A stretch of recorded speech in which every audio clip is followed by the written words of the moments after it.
kolēģis piedāvāja vienkārši ļoti sen gribēju, lai es tā kā strādātu vienā kompānijā ar viņu un piedāvāju, un es pieņemtu izaicinājumu, jā.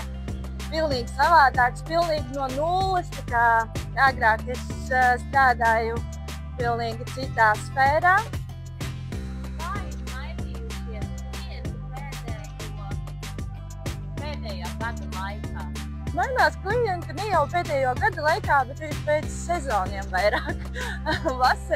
Vasarā viņi ir gana jautrāki nekā ziemā. Ziemā, jā, viņi vairāk tādi noguļojušies, vai kā pareizāk teikt, jā, mazāk darba. Kas tev šķiet lielākais izaicinājums darbā ikdienā?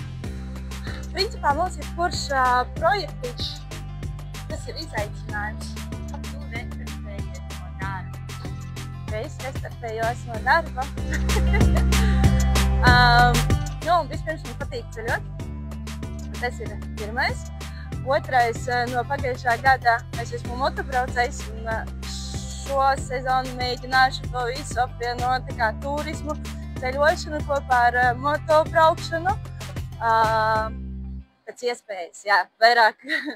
Un tā es, jā, mēģināšu restartēties.